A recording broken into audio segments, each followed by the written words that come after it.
The Nerdgasm Talk podcast is brought to you by Spaces Philly. If you love podcasts, go to spacesphilly.com where you can check out Lulu and Pop, Both Sides, Turntables, Jump Thought Super Tongue, and the Nerd Coalition's very own No Gimmicks Needed. Visit spacesphilly.com today. And now, feel the Nerdgasm.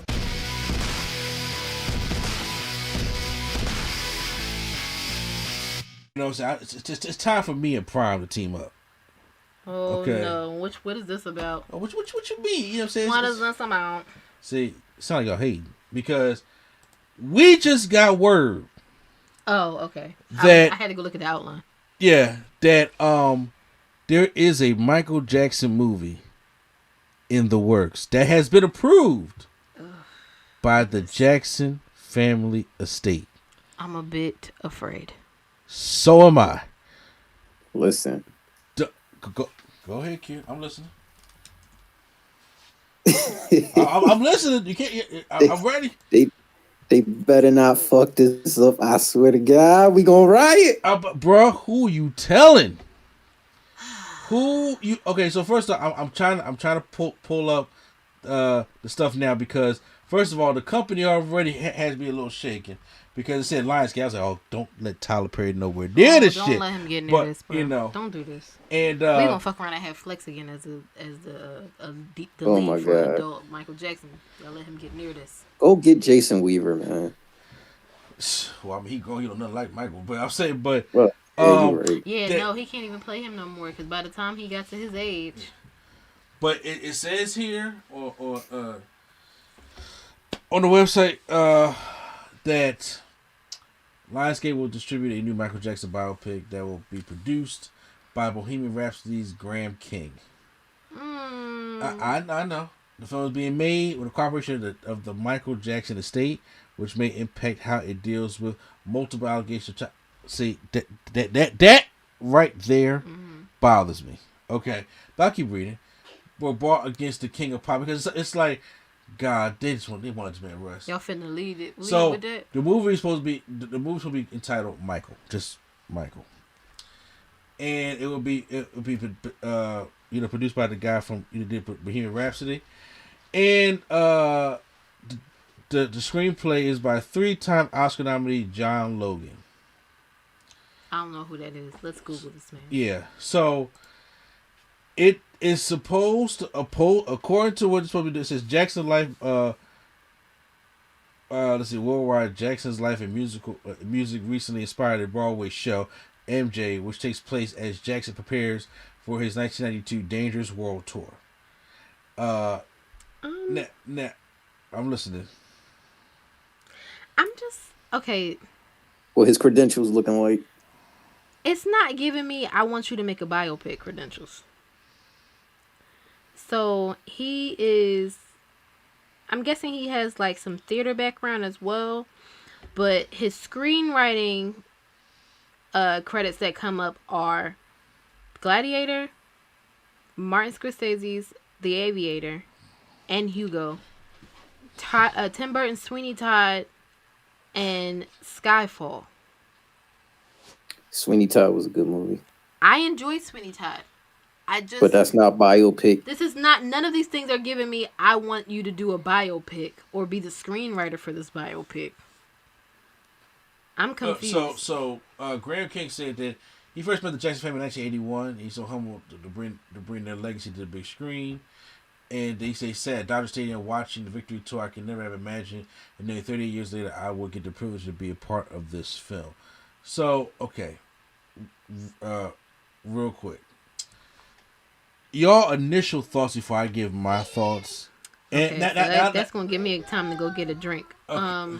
Now, I do know Prime said before, he made a good point. At first, I was about, yo, bro, come on, stop doing this. But he made a good point. Because I was just like, yo, how do you feel? He said, I really don't want to talk about it because I love MJ so much and I want to start getting into all the things. I hope they just don't get it wrong. Because I feel him on that. Mm-hmm. So, but real quick, Q-Flow, let me ask you, bro. Your thoughts? This is a hell of a risk you're taking. Who, to make this? Or no, the dude. Yeah. The people making this film. This is a big ass risk you guys are taking.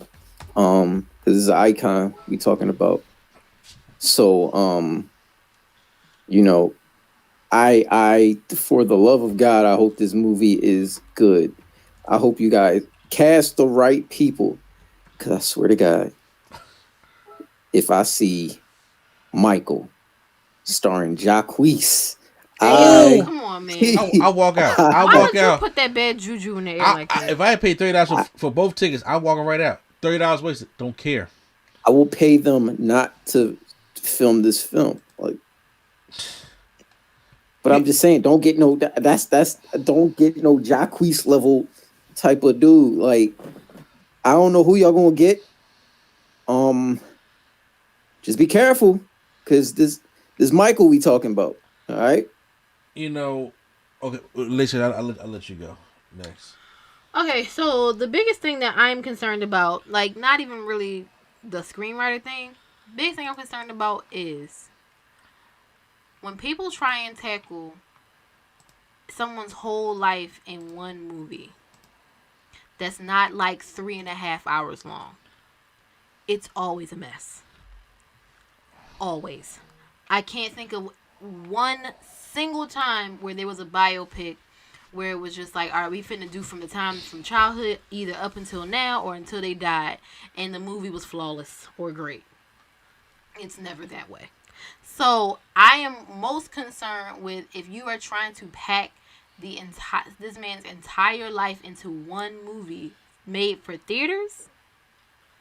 I don't think this is going to end well. Me personally. That and the casting, yes, because I have seen way too many random ass Michael Jackson castings. Okay. Yes. Please. It's not like, don't do this. Don't go out here and just grab random Michael Jackson impersonator number 8. Don't do that. Please get an actual actor. Here's my biggest thing with the movie, and I'm glad the Jackson family feels so they can find somebody they can trust. I guess because I don't know these people, so they probably know. Here's my biggest thing about the movie with Michael, and I'm not going to try to get into a huge rant though. But here's something. Every time a Michael movie's being made, there's never appreciation of what Mike did for black music, for the culture. They always try to tell the story away from that. They always try to tell the story of what white folks inspired him, not what black folks inspired him. They always tell the story of like almost like Mike's this gullible fairy tale, childlike Peter Pan character, which at points he is, but he's not a character, he's a man. And there's a lot of things that they just don't tackle that needs to be tackled when you're dealing with somebody on the stature of Michael Jackson's level. Oh, you mean making it palatable for other audiences? No, I'm saying it's Michael Jackson. Michael Jackson, I'm saying from the first. But I'm just talking about like there are incidences within the like the family's not perfect. There are incidences that have happened in his life that help bring him out stronger on the other end. You can't fairy tale that. You have to tell that story. You know what I'm saying? There are some things that he did that whether it for the people that people don't like, you have to tell that story. There are going to be some things that he fucked up on that you may not like it, but you have to tell that story. And a lot of the Jackson biopics is one of the things like you have not told other than the American Dream, which was the miniseries. But I'm talking about it because I've seen mostly all the Michael Jackson movies, and there's just something like you have got to tell the story the right way. You got to tell the good, the bad, and the ugly. You gonna hate me, but y'all should have just went and got Spike. I'm just saying because in this instance, because it's kind of how I feel about Tupac. You should get somebody that I'm not saying they don't know Michael Jackson. Somebody that understands that is a fan but is also a decent filmmaker and understands their impact on the culture that they were a part of. Like, yeah, it's like this film I wanted to tackle, like, I don't want to be like this. Oh, in 1991, he just made a song about black and white. Y'all gotta know what that song means. Y'all gotta know what they don't really care about us mean. You gotta know what Heal the World mean. You gotta know where these inspirations came from. Even talking about how someone who was as big as he was at the time would go and work with a New Jack Swing producer. That too. Which was not something that you would do if you were trying to just be King of Pop. Or palatable as the King of Pop. Or explore how he himself did nickname himself the King of Pop. We didn't nickname him the King of Pop. We did. I'm saying those things is what, when they say Michael Jackson biopic, is what I'm worried about. It's like, you know, and then with the first paragraph saying, well, you know, depending on who's doing this, it's like, you know, are we going to get the true story of the allegation? You know what? The facts of the allegation and any type of evidence you want is out there. It is accessible. You can get this, read it, and research yourself. No matter how many times you flip this case, it still comes out one way. Now, people want a drama thing. It's always been about a drama thing. They can't stand the fact that this man ain't do it. They no matter, even he was like, well, you know, that whole previous documentary just came out in 2019, and it's just like, you know, and then that shit got thrown out, and then they found dumb kids was lying. So I'm just like, this mentality, as soon as you mention the name Michael Jackson. Well, I mean, you know, people they wanna lead with drama. Drama's entertaining. That man had more than enough drama in his life. Yes, but you know, but the drama is entertaining, but also it's just that, you know, I never seen a movie about him that is just explains some of the stuff that that's really important, especially important to him, that he has said in interviews, that he has said in his book, that people have said about him, and they do not explore, you know, at all. Well, I will just say this. I'm sorry. I don't mean to cut you off. I don't want you to get your hopes up that it will be I'm not getting, it's Lionsgate. I'm not getting my hopes up at all. That it will be everything you ever dreamed of in a Michael biopic, only because this happens all the time, where it's like, okay, well, we need to make this so that the average fan, because yes, he was an icon, but the average fan will enjoy this, maybe learn something new, but we're not doing a deep dive kind of thing. But it's hard to talk about average fans of Michael Jackson here. But I'm saying there's you, and then there's the person who listens to Michael Jackson in their car. There's an in between there. Yeah, but it's not even just about a deep dive. It's just about telling it. If you just tell the story, I'm not saying that they won't tell the story, but you gotta say that this drug thing happened because half his head is burned off. You know, you gotta tell that. You gotta tell that story. Go ahead. I'm sorry. You gotta tell the story, like, you know what I'm saying, of the whole vitiligo and lupus and why the body broke down like that, and then once again in the whole Oprah interview, and then why they criticized this man all the way till death, when people had to go and find the autopsy report to find out, oh shit, he was telling the truth.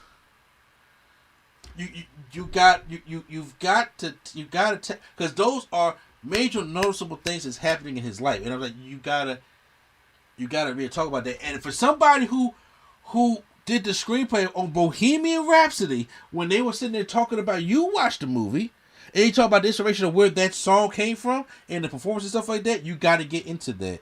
Bohemian Rhapsody was wildly inaccurate. Okay, once again, I don't know the story about Queen like that. That's what I'm telling you. Bohemian Rhapsody was inaccurate. There were parts of that movie where they was just like, that did not happen that way. And they did involve the other members of Queen. And according to other folks who were around at the time, they involved them, and then they did stuff to make themselves look better in the movie than they actually did in real life. I don't know. Oh, that's crazy. My thing is this.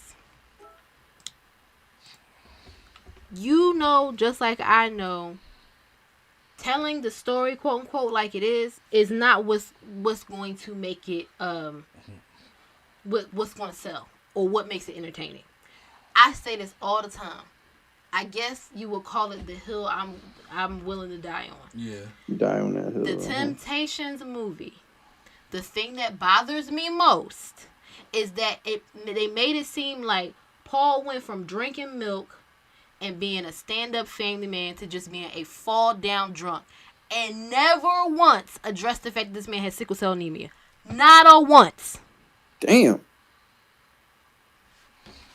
Mm-hmm. That would explain a lot of things.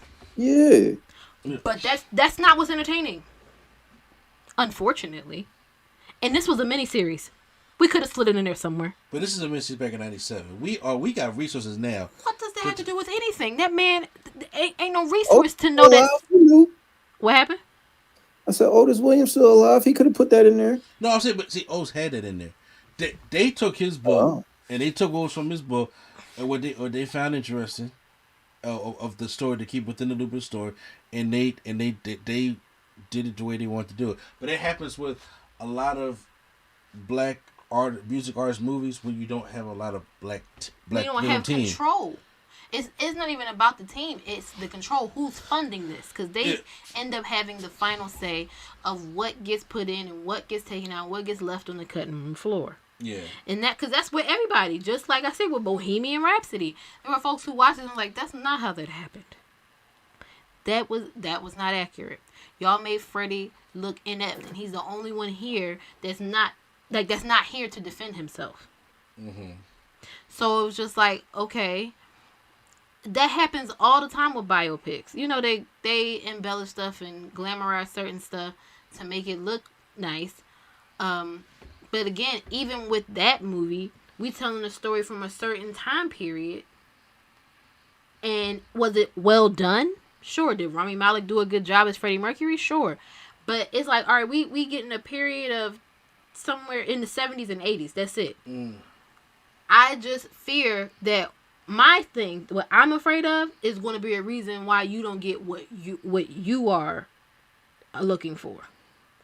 Because ain't no way you can tell somebody's entire life story in 2 hours, and especially do enough of a explanation of what was happening in their life for real in 2 hours. And I doubt we get more than a 2.5 hour movie. You right. I mean, if there was a way to give it to Spike or Avery doing that, I would prefer more Spike than Spike knew him. Yeah. Yeah, and do it like and that. has already done Michael Jackson centered works. Yeah. So he's somebody who does a lot of research and to find out a lot of things, because that man on the surface was somebody different, but was a very complex and hurt individual on the inside. And if you're going to do a movie like that, for me, you have to try to capture that. And I like I said, me personally, I don't need to see Jackson 5 because we already have a Jackson 5 movie. Mm-hmm. We already had to explain it. I don't need to see another Joe Jackson asshole, but I don't. It's like, it's just, I'm sorry, because I didn't mean to laugh. It's just, it sounds horrible. It do, but I'll say, but that's from Ballers. You talking that the for Ballers was crazy. I beat that pussy like Joe Jackson. That was crazy. That's horrible. I'm sorry. Inside joke. So no, it's all good. But like I said, unfortunately, everybody, I know y'all hear me a lot because Prime's phone died. Oh. So he was trying to get charged. So I know we're gonna probably move on and probably double back to get his opinion. But I just know that's the stuff that I worry about. I did my biggest thing overall. I didn't want to fantasize him too much. Well, yeah, I mean. And I'm like that man's like, you know, because just as long as it ain't Tupac Resurrection, I think I might be hurt. That was bad. Yeah, like, you know, I don't want, like, oh my God, he did this song, and the inspiration of this song was like, oh man, this was this, and I just had this vision right there. I was in my thinking tree, and I was sitting there. If Quincy Jones ain't, like, we don't got somebody playing Quincy Jones in this movie, throw the whole movie away. No, but it ain't just about Quincy. I'm just saying, but there are some songs and some things that happen in his life, like, you want to tell a story about Billie Jean? Like, you know what I'm saying? Because of the inspiration of where that song came from. or the inspiration, or how the whole thing will remember the time happened. You know what I'm saying? All that kind of stuff. Like I like to see those kind of stories. Mm-hmm. I like to see got to do a performance. And I would like to say, like, look, don't skip. There was a rift between him and Jermaine. There was a rift between him and the family. Mike was on drugs. Like there are things. It's like as a fan, you know what I'm saying? I know, and they had problems. Even when Jen just came out and told her the truth, she told him, love Michael David. Me, him, and Randy was, the three amigos. And there was he had problems. Like Jen got problems. He had problems. He had problems and he had issues that it's just like you can't gloss over that shit. Hey Prime. What's up? Hey yo, man. So Prime, real quick, you know what I'm saying? I was tag teaming on about, realized that somebody knocked you off the ring apron. He's already given the Iliad about this, so throwing. I was talking about the Mike movie, dude. Oh, okay. So, and I was like, me and you being the Mike fans on here, to talk about are we scared about the movie or are we not scared about the movie? And Baby Girl brought up a good point, especially about Paul and Temptations movie. How they never mentioned he had sickle cell, which was kind of bullshit. But are you scared about this project being made? Yes and no. I'm scared about every Michael Jackson project that's being made. So yes. But I mean, his family signed off on it and it's not written yet. That's what kind of scares me. Oh. Because usually when a family signs off, it's written and they approve of the story. But when it's not written yet and they sign off, it kind of, I don't know, yeah. I don't know how to feel about that. But Jermaine gonna try to probably write all his shit out. That's just what he did with the Jacksons movie. There was no Jermaine is not directing this one. What'd you say? Jermaine is not in charge of this one like he was in that one. So. Yeah, I know. Yeah, because we definitely just got a crying walking on the beach scene and nothing else.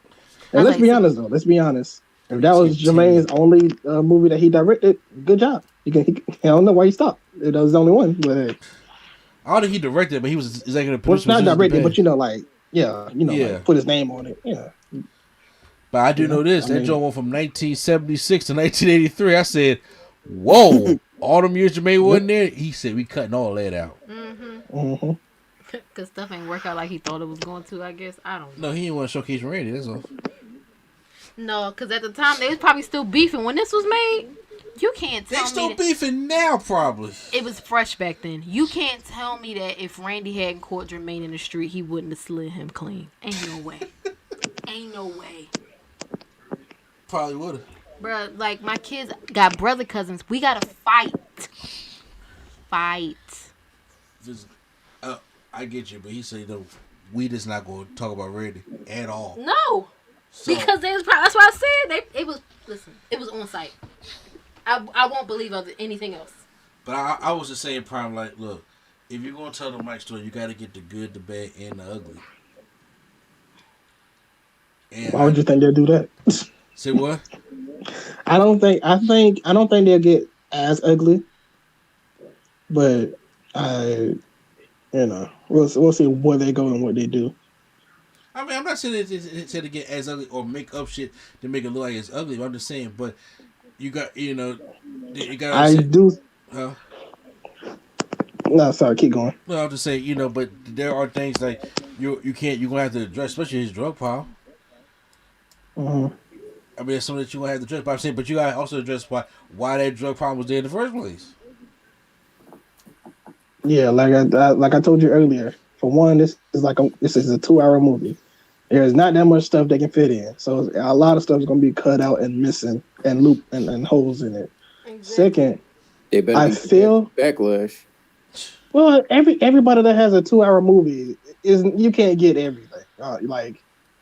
That's why I prefer like a mini series because you can do more episodes and get more time. But you know, a 2-hour movie just to have a big blockbuster, there's a lot of stuff you're gonna miss, especially somebody like this that's been famous since they were like 5. So that is already something to overcome. And then on top of that, it's just so much stuff. It was like I don't know where they're going to even start or end with this, but I feel like Well, they try to go from childhood to death, but I think it's a bad idea.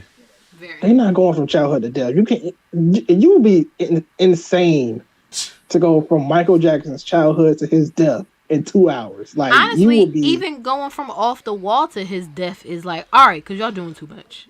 Like, you would be like, all right. I'm not trying to be funny, but like, I would just have him be one color Mike. If we're talking about a Michael Jackson biopic, I would have him start from one era and just have him go on to his death. Yeah, like I said, it will work better as a miniseries. Like I was telling him, I said, if they did the New Edition way, 3 parts, 2 hours apiece, 6 hours.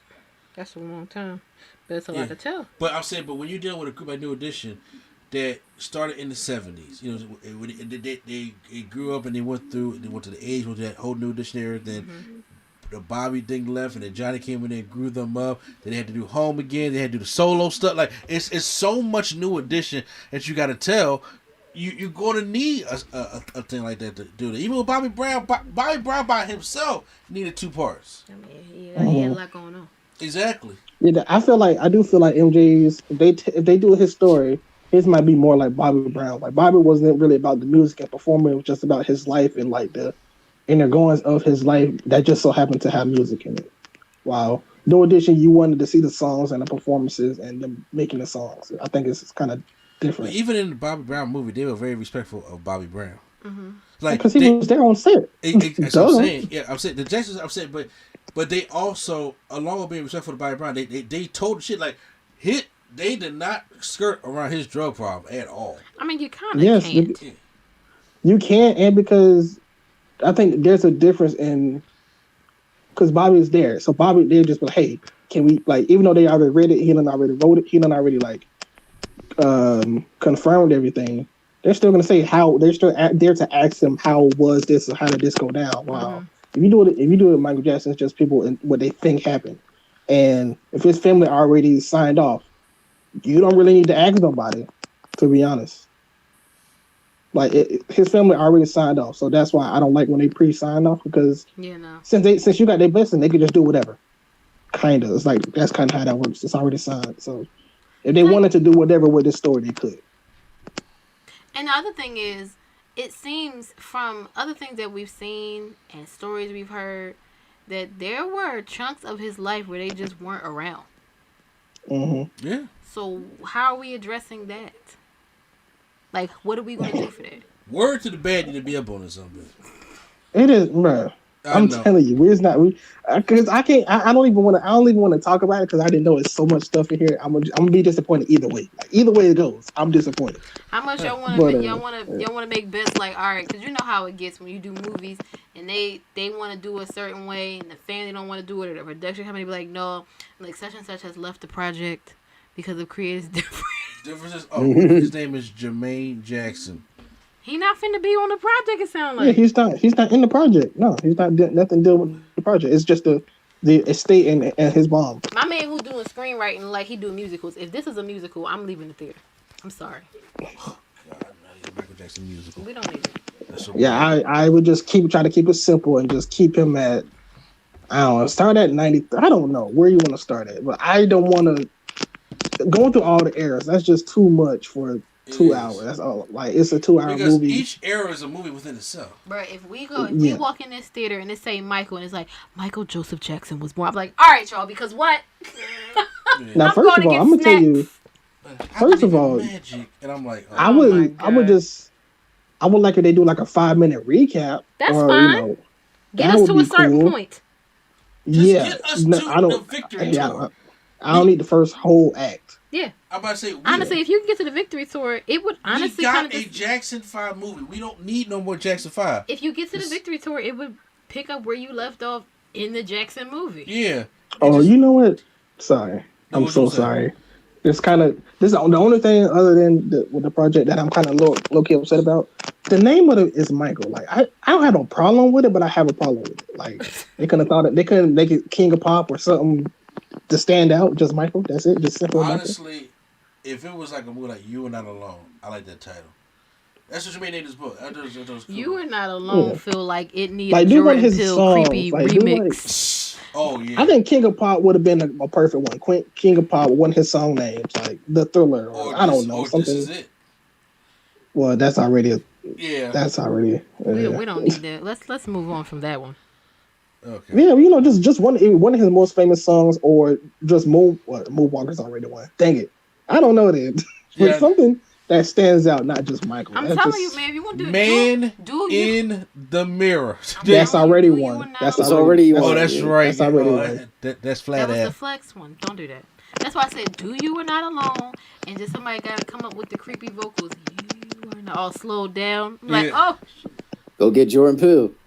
that tear. You got that one thug team. Like, man, Michael died. He was alone. You know. Cause like Whitney's on is just called Whitney, and then she has a new one coming out called I Want to Dance with Somebody. There's another one coming out? Yeah. Bro, that's like the third Whitney movie in 5 years. Like, what are we doing? Well, hey, they can't get it right, so yeah.